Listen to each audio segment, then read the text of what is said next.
The situation in Gaza remains tense with a fragile ceasefire in place. Hamas, the militant group controlling the Gaza Strip, has made a bold move by announcing plans to hand over the remains of another hostage on Friday. This development comes amidst ongoing efforts to uphold the ceasefire agreement and bring an end to the devastating conflict.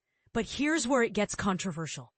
Hamas has stated that the remains belong to an occupation prisoner, indicating an Israeli individual rather than one of the hostages from other nationalities. The Israeli military and Shin Bet Security Service are awaiting the transfer of the deceased hostages' remains, with the Red Cross acting as an intermediary. And this is the part most people miss. The search for bodies has been a challenging task. Hamas claims that some hostages' remains are buried under rubble and they require heavy machinery to retrieve them. They blame Israel for the delay, as new bulldozers have not been allowed into the Gaza Strip. The devastation caused by the war has left Gaza in ruins, with most heavy equipment destroyed. On Friday, 2 bulldozers were seen searching for remains in Hamas City, where Israeli forces had previously bombarded apartment towers. Hamas is urging mediators to expedite aid and reconstruction efforts, calling for the immediate establishment of a Palestinian independent committee to govern the Gaza Strip. They also demand that Israeli troops continue their withdrawal from agreed-upon areas.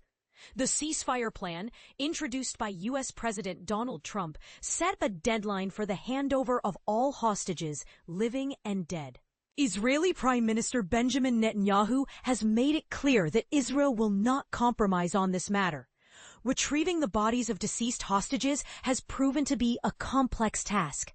Hamas assures the U.S. that they are working towards this goal, but the process is hindered by the extensive destruction and the presence of unexploded ordnance. Some bodies are reportedly in areas controlled by Israeli troops, adding another layer of complexity. Turkish Foreign Minister Hakan Fidan expressed concerns that Israel might use Hamas's lack of equipment as a reason to resume hostilities. He emphasized the need for a buffer zone to prevent further harm to both sides. In a positive development, Israel has returned the bodies of 90 Palestinians for burial in Gaza. However, the number of bodies in Israeli custody and the total to be returned remains unknown. The UN has highlighted the continued constraints on aid flow due to crossing closures and restrictions on aid groups. Despite the ceasefire, the situation in Gaza remains dire, with over 2 million people hoping for relief from the humanitarian disaster. France, along with Britain and the U.S., is working on a UN resolution to propose an international force for Gaza.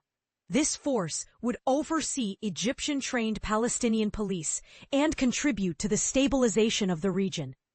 As the world watches, the question remains: will the ceasefire hold, and can the parties involved find a lasting solution to bring peace to Gaza? We invite you to share your thoughts and opinions in the comments below.